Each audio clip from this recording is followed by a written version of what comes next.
ইন্নাল হামদালিল্লাহ নাহমাদুহু ওয়া নুসাল্লি আলা রাসূলিহিল কারীম আম্মা বা'দ। পর্দা সম্পর্কে ভ্রান্ত প্রচারণা। যখন নারী প্রগতি, নারী মুক্তি, নারী স্বাধীনতা ইত্যাদি নামে নারী পুরুষের অবাধ মেলামেশা, উলঙ্গপনা ও বেরেল্লাপনার বিরুদ্ধে বলা হয় এবং নারীদেরকে ইসলামী পর্দা রক্ষার প্রয়োজনীয়তা সম্পর্কে বলা হয়, তখন এক শ্রেণীর বুদ্ধিজীবীরা বলে ওঠে, এগুলো প্রগতি পরিপন্থী, এগুলো সেকেলে পদ্ধতি, বিজ্ঞানের যুগে এগুলো অচল, এগুলো দিয়ে উন্নতি করা যাবে না। এভাবে আমাদের সমাজকে অন্ধকারের দিকে ঢেলে দেওয়া হচ্ছে। তারা পাশ্চাত্যের উদাহরণ তুলে ধরে থাকে যে তারা এই সমস্ত সেকেলে আদর্শ ছেড়ে দিয়েছে, তাই তারা উন্নতি করেছে।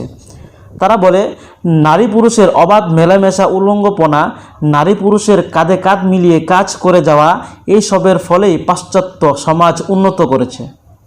কিন্তু একথা আদৌ ঠিক নয়। নারী পুরুষের অবাধ মেলামেশা, উলঙ্গপনার দ্বারা আসলে কোনো উন্নতি হয় কি? এর দ্বারা কি অর্থনীতির উন্নতি হবে? এর দ্বারা কি অফিস আদালতের অনিয়ম দূর হবে? এর দ্বারা কি দুর্নীতি দূর হবে? এর দ্বারা কি কর্মদক্ষতা বাড়বে? এর দ্বারা কি কাজের নিষ্ঠা বাড়বে? এর দ্বারা কি দায়িত্ববোধ বাড়বে? একজন নারীকে অফিস আদালতে উলঙ্গ করে রাখলে তাতে কি পুরুষদের কর্মের চিন্তা বৃদ্ধি পাবে না কুকর্মের চিন্তা বৃদ্ধি পাবে? একটু বিবেক দিয়ে মুক্ত মনে চিন্তা করে দেখলে খুব সহজেই বোঝা যায় আসলে উন্নতি হয় নিষ্ঠা, সততা, দায়িত্ববোধ, এইসব গুণের কারণে। এই সব গুণের দ্বারাই উন্নতি আসে। এগুলো তো ইসলামের শিক্ষা দেওয়া নীতি। পশ্চিমারা এই ইসলামী শিক্ষা ও নীতি গ্রহণ করেছে, ফলে তারা উন্নতি করেছে। অথচ আমরা ভাবছি তারা উন্নত হয়েছে উলঙ্গপনা ও বেহায়া বেলেল্লাপনার কারণে।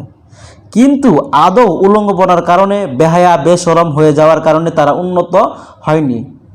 যেগুলো ইসলামের শিক্ষা দেওয়া উন্নতির মূলনীতি, সেগুলো অবলম্বন করার ফলেই তারা উন্নতি করেছে।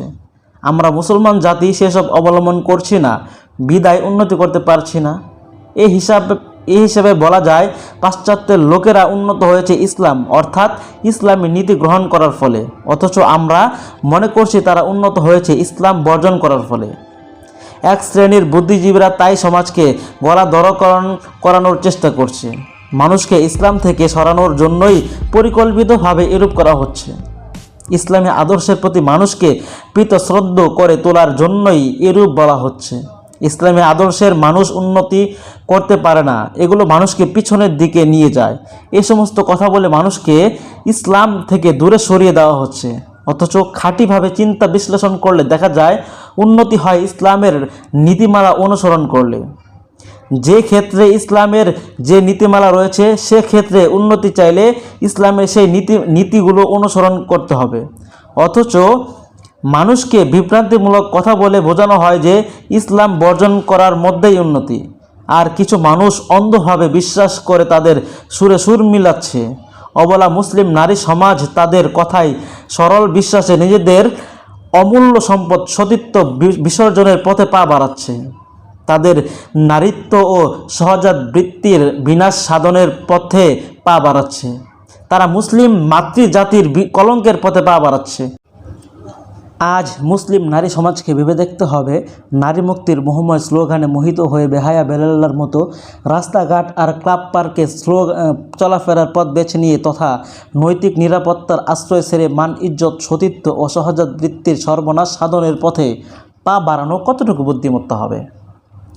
নারী সমাজকে মনে রাখতে হবে তাদের সহজাত বৃত্তির সুষ্ঠু বিকাশ সাধন ও তাদের সতীত্ব রক্ষার অধিকারকে সংরক্ষণ করার লক্ষ্যেই তাদের জন্য প্রবর্তন করা হয়েছে। তাদের জন্য পুরুষ থেকে ভিন্ন কর্মক্ষেত্র নির্ধারণ করা হয়েছে। এ লক্ষ্যেই পর্দার ব্যবস্থা প্রবর্তন করা হয়েছে। এ লক্ষ্যেই পুরুষের প্রতি নির্দেশ এসেছে গায়রে মাহরাম নারীর দিকে দৃষ্টিকে নত রাখার।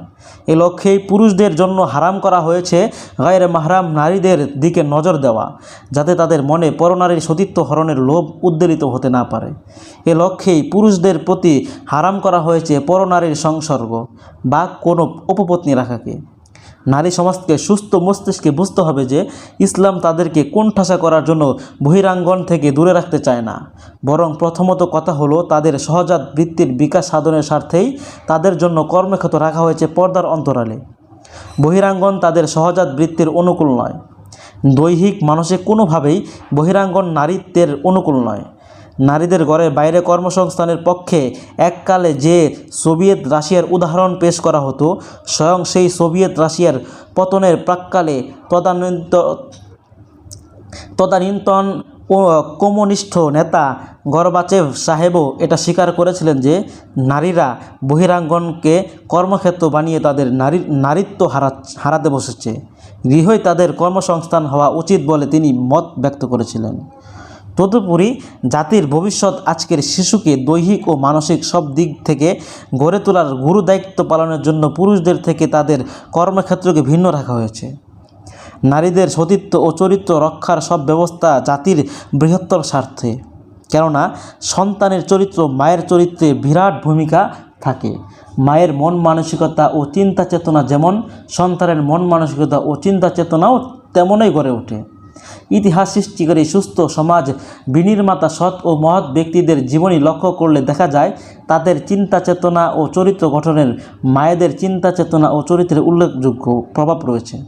সুতরাং মায়েরা তাদের চরিত্র ও মন মানসিকতা সুস্থ রাখার মাধ্যমে সুস্থ সবল ও আদর্শ সমাজ গঠনের অলক্ষ্যে যে অবদান রাখতে পারেন তা পুরুষদের বহিরাঙ্গনে অবদানের চেয়েও কোনো অংশেই খাটো নয়। নারী সমাজকে আরও মনে রাখতে হবে, মানবতার মুক্তি সর্বোপরি পরকালের মুক্তিই হলো প্রকৃত মুক্তি। প্রয়োজন অনুপাতে অর্থনৈতিক মুক্তির প্রয়োজনীয়তাও উপেক্ষার নয়। কোনো নারী কোনো ক্ষেত্রে স্বামী কর্তৃক নির্যাতিত হলে তা থেকেও তাকে মুক্তির সুষ্ঠু পন্থা গ্রহণ করতে হবে বই কি। তবে এই সব মুক্তির অজুহাতে কোনো ক্রমেই যেন নারী সমাজ তাদের আসল মুক্তি থেকে বঞ্চনার পথ রচনা করে না বসে। অতএব সব রকম ওয়াসওয়াসা ও ভ্রান্ত ধারণা পরিত্যাগ করে এবং সব রকম ভ্রান্ত প্রচারণাকে উপেক্ষা করে তাদের ফরজ বিধান পালন করার জন্যে মানসিকভাবে প্রস্তুত হতে হবে এবং পর্দার বিস্তারিত মাসাইল জেনে সে অনুযায়ী আমল করতে হবে। ওয়া আখিরু দাওয়ানা আলহামদুলিল্লাহি রাব্বিল আলামিন। আমাদের পরবর্তী ভিডিও আসবে পর্দা সম্পর্কিত বিভিন্ন মাসাইল। এ পর্যন্ত সকলে ভালো থাকবেন, সুস্থ থাকবেন। আসসালামু আলাইকুম ওয়া রাহমাতুল্লাহি ওয়া বারাকাতুহু।